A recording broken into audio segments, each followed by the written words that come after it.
जब से ये सृष्टि बनी है, नदी की धारा और चट्टान के मध्य सदा संघर्ष रहा है, परंतु हर बार चट्टान की कठोरता को हारना पड़ता है और नदी की धारा कोमल होते हुए भी कठोर चट्टान को काट देती है।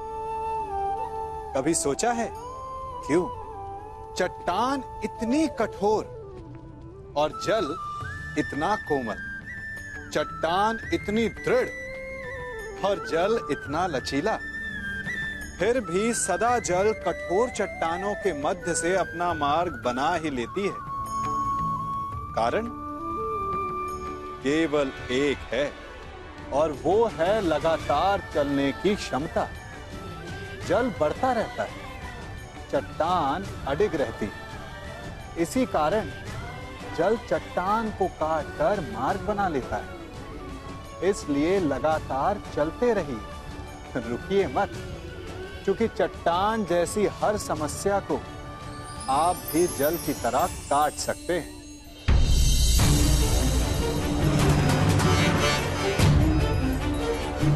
12 वर्ष का वनवास और सही, परंतु मैं अपने भाइयों और पांचाली को निर्बल नहीं होने दूंगा।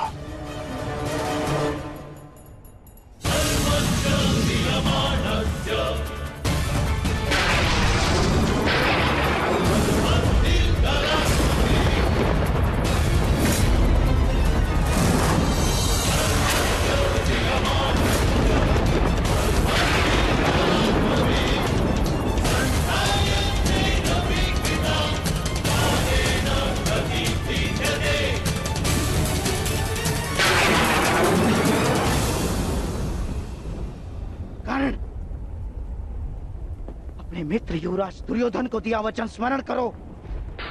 प्रयोग करो वैष्णवास्त्र का, प्रयोग करो। मुझे अपने मित्र कर्ण के ऊपर पूर्ण विश्वास है। मैं नहीं चाहता कि भाई भाई पर शस्त्र उठाए, क्योंकि इस युद्ध से विनाश के अतिरिक्त कुछ नहीं मिलने वाला। द्वंद्व अधूरा छोड़कर आ गए। प्रयास किया है कि द्यूत में जो अधर्म हुआ उसे धर्म युद्ध से धोया जा सके,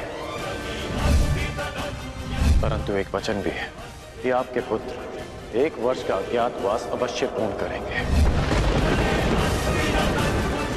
कर्ण को अपना हर वचन स्मरण है। मैंने युवराज दुर्योधन के लिए शस्त्र उठाने का वचन दिया है।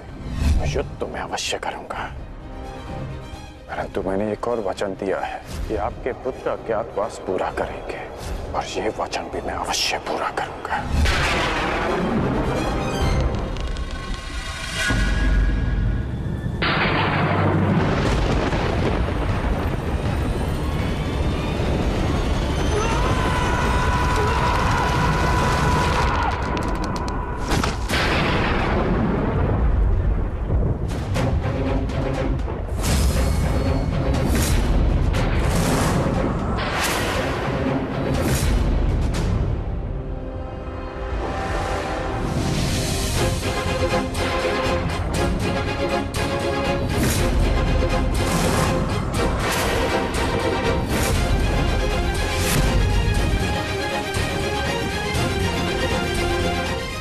की प्रत्यंचा टूट गई है बृहन्नला।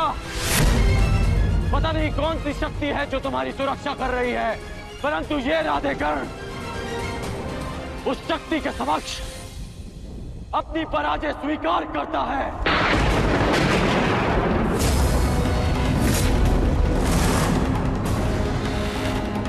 क्षमा कीजिएगा युवराज, परंतु मैंने आपको अपना दिया वचन और हस्तिनापुर के लिए अपना उत्तरदायित्व पूर्ण करने का प्रयास किया, परंतु प्रारब्ध ने मेरा साथ नहीं दिया।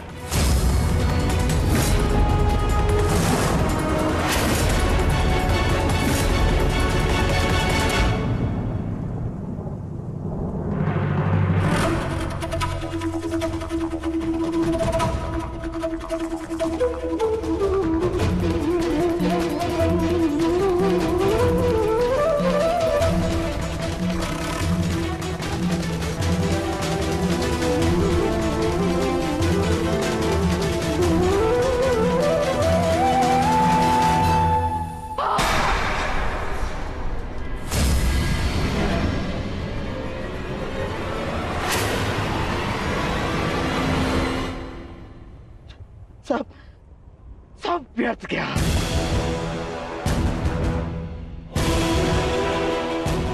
इतना परिश्रम, इतनी योजना, सब व्यर्थ गया, सब।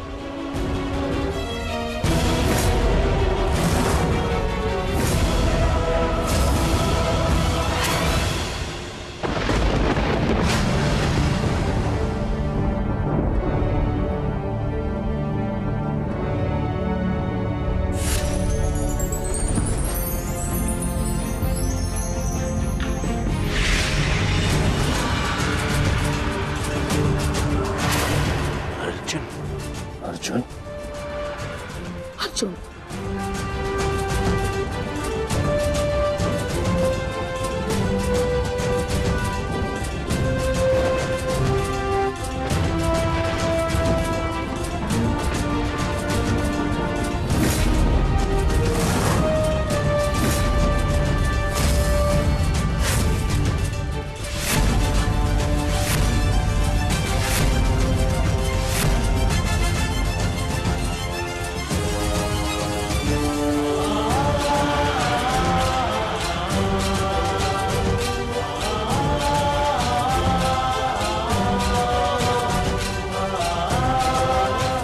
अज्ञातवास पूर्ण हुआ ज्येष्ठ।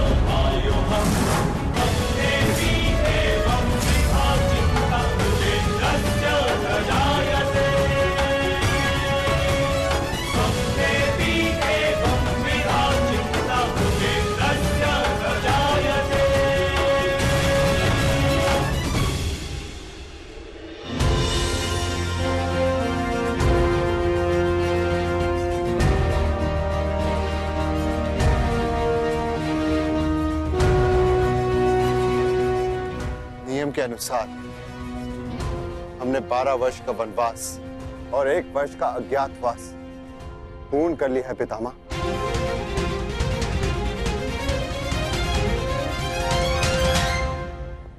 आपसे यह आशा नहीं थी धर्मराज कि आप असत्य भाषण करेंगे।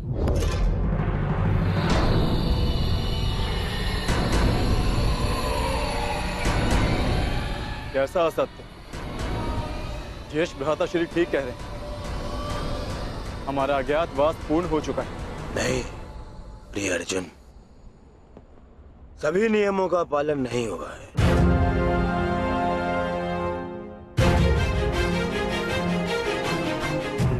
कैसे नहीं हुआ? 13वें वर्ष में हमें कोई पहचान ना सके, यही नियम था। हाँ, और इस नियम को समझने के लिए तुम लोगों के पास पुनः 13 वर्ष का समय होगा भी, है ना दुर्योधन? समझाओ इसे। हाँ मामाश्री, क्योंकि नियम अनुसार पहचाने जाने पर असत्य बोलना भी नियम भंग करना होता है, और असत्य बोलकर तुमने नियम भंग किया।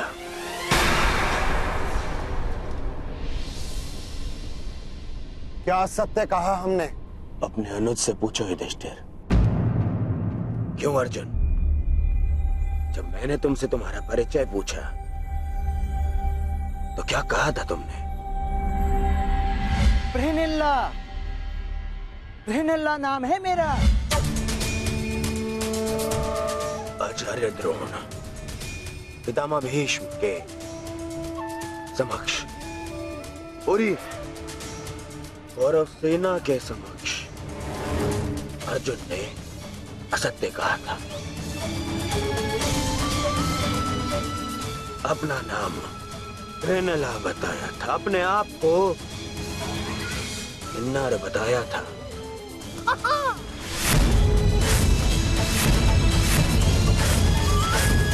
क्यों अर्जुन, क्या ये असत्य नहीं था? आपने भी तो सुना था पितामह। बोलिए पितामह, अर्जुन ने ऐसा नहीं कहा था? हाँ, अर्जुन ने असत्य कहा था।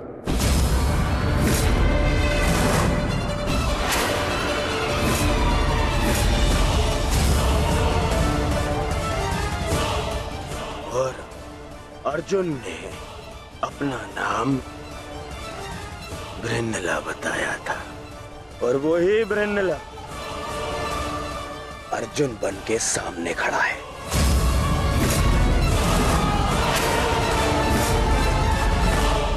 अर्थात अज्ञातवास भंग माना जाता है।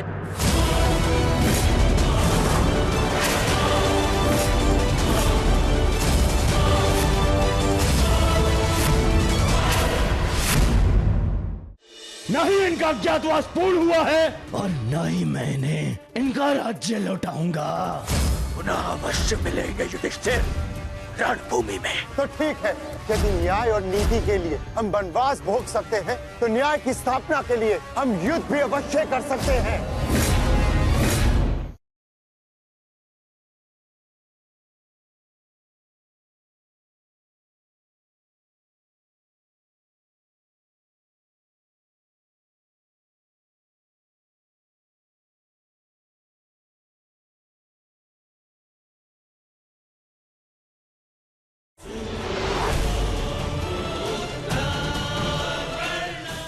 जाओ पांडवों, वापस वन में जाओ और योजना बनाओ कि अगली बार 12 वर्ष के पश्चात अज्ञातवास में कैसे पकड़े ना जाओ। हैं? जाओ जाओ। नहीं दुर्योधन, अज्ञातवास भंग नहीं हुआ है दुर्योधन। मैंने कोई असत्य नहीं बोला और ना ही मैंने कोई नियम भंग किया है। जो तुम्हारे समक्ष खड़ा है वो अर्जुन है, पुरुष है, परंतु जिससे तुम्हारी सेना युद्ध कर रही थी वो ब्रह्नला थी, एक किन्नर। देव अप्सरा देवी उर्वशी ने मुझे शाप दिया था, इसलिए 1 वर्ष तक मुझे किन्नर बनकर रहना पड़ा। परंतु आज सूर्यास्त के पश्चात वो शाप पूर्ण हुआ। अब मुझे अपना वास्तविक रूप प्राप्त हुआ। अब आप बताइए पितामह, क्या मैंने असत्य कहा? क्या अज्ञातवास भंग हुआ? नहीं अर्जुन, तुमने कोई असत्य नहीं कहा और ना ही तुम्हारा अज्ञातवास भंग हुआ।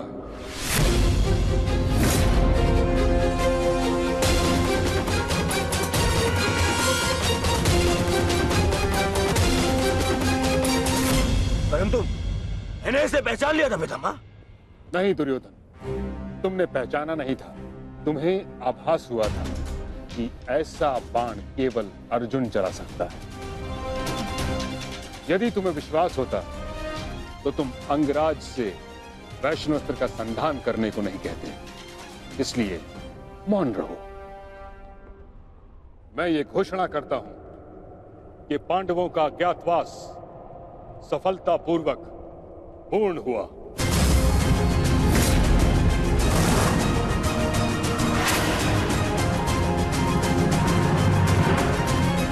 नहीं,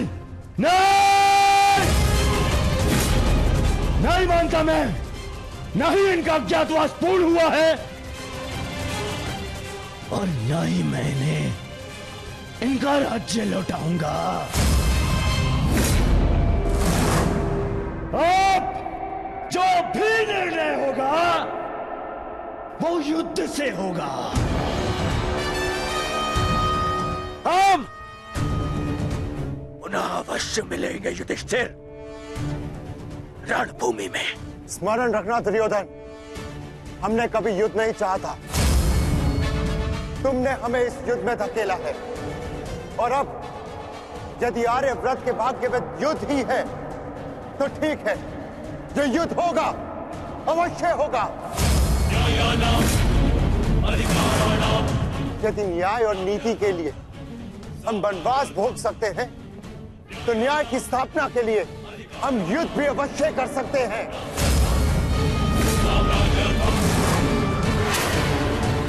उचित कहा तुमने धर्मराज, युद्ध होना निश्चित है जिसे कोई नहीं रोक सकता।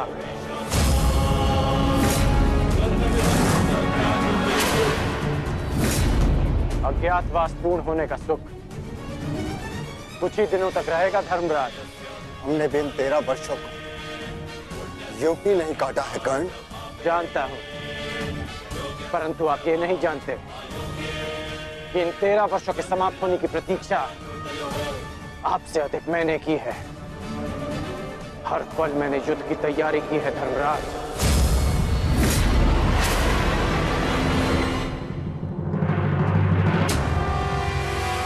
स्मरण रखना अर्जुन, अगली बार ना मेरी प्रत्यंचा टूटेगी और ना ही सूर्यास्त तुम्हें बचा पाएगा। तुम भी स्मरण रखना, अगली बार वैष्णु अस्त्र का उत्तर पशुपतास्त्र से मिलेगा।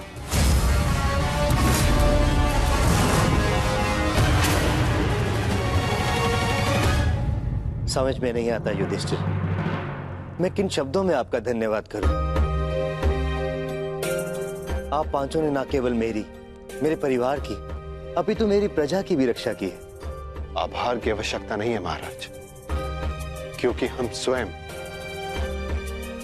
आपके उपकारों के तले दबे हैं। यदि विराट नगर ने हमें शरण न दी होती, तो हम फिर से 12 वर्ष का वनवास भोग रहे होते। सम्राट, समझ नहीं आता कि आपका ये ऋण कैसे चुकाऊंगा मैं। जीवन भर भी आपके चरणों में सेवा करूं, ये ऋण नहीं उतार पाऊंगा मैं।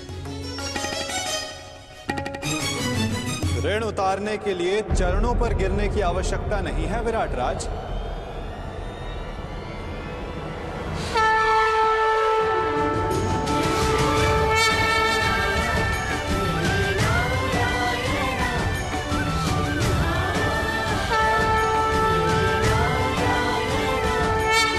वासुदेव,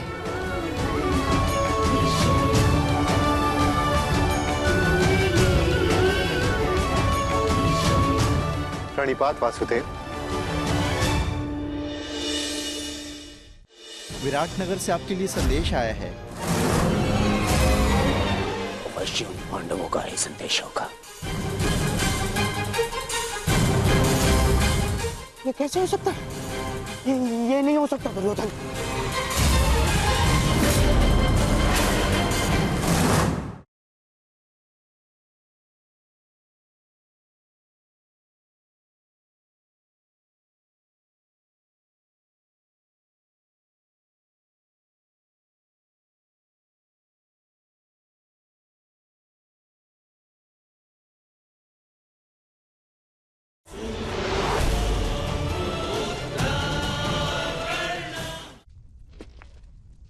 आपकी समस्या है कि आप पांडवों का ऋण कैसे चुकाएं, और उस समस्या का हल मेरे पास है विराट राज। तो आप ही बताइए वासुदेव, इस ऋण से कैसे मुक्त हो सकता हूं? क्या करूं कि ये मेरा मंतव्य पूर्ण हो? पांडवों का अज्ञातवास पूर्ण हुआ कैसे? कैसे? इसका अर्थ जानते हो शकुनी? इसका अर्थ यह है कि पांडव लौटेंगे और अपना अधिकार मांगेंगे।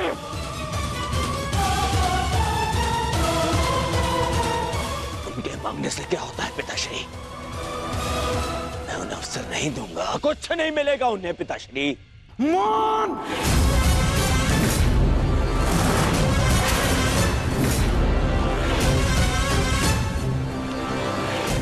मान रहो दुर्योधन, मान! हर बार राज्यसभा में बड़ी बड़ी बातें करते हो, वचन देते हो, और हर बार मुंह की खाकर लौटते हो तुम। हस्तिनापुर से सेना ले जाते समय क्या कहा था तुमने? कि पांडवों का अज्ञातवास भंग करके लौटूंगा। और इस समय तुम मेरे समक्ष क्या सूचना लेकर आए हो कि अकेले अर्जुन ने समस्त कुरु सेना को निरस्त्र कर दिया। एक ही स्वप्न देखा है ना तुमने, सम्राट बनने का। अरे अगर एक अर्जुन को ना संभाल सके तुम, तो ये हस्तिनापुर का साम्राज्य क्या संभालोगे?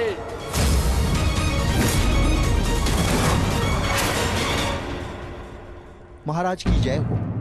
महाराज, विराटनगर से आपके लिए संदेश आया है।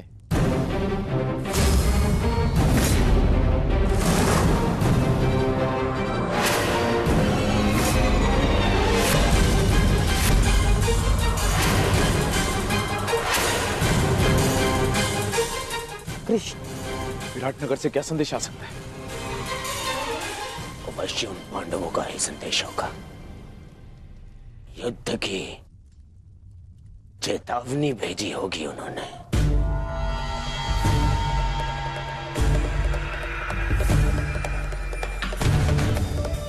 संदेशा पढ़ो शकुनी।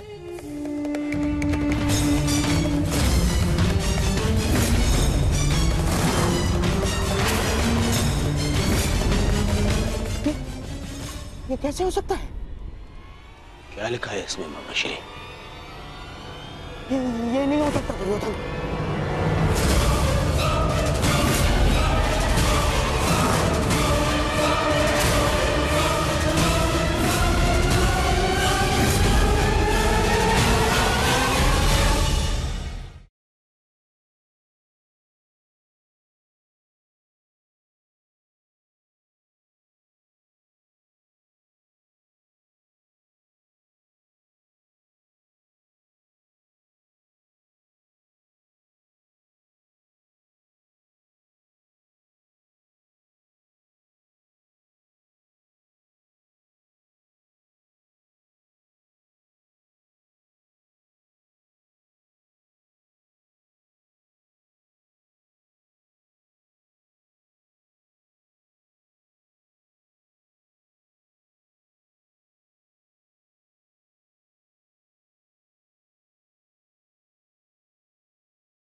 जब से ये सृष्टि बनी है, नदी की धारा और चट्टान के मध्य सदा संघर्ष रहा है, परंतु हर बार चट्टान की कठोरता को हारना पड़ता है और नदी की धारा कोमल होते हुए भी कठोर चट्टान को काट देती है। कभी सोचा है क्यों चट्टान इतनी कठोर और जल इतना कोमल, चट्टान इतनी दृढ़ और जल इतना लचीला, फिर भी सदा जल कठोर चट्टानों के मध्य से अपना मार्ग बना ही लेती है? कारण केवल एक है और वो है लगातार चलने की क्षमता। जल बढ़ता रहता है, चट्टान अडिग रहती है। इसी कारण जल चट्टान को काटकर मार्ग बना लेता है। इसलिए लगातार चलते रहिए, रुकिए मत, क्योंकि चट्टान जैसी हर समस्या को आप भी जल की तरह काट सकते हैं।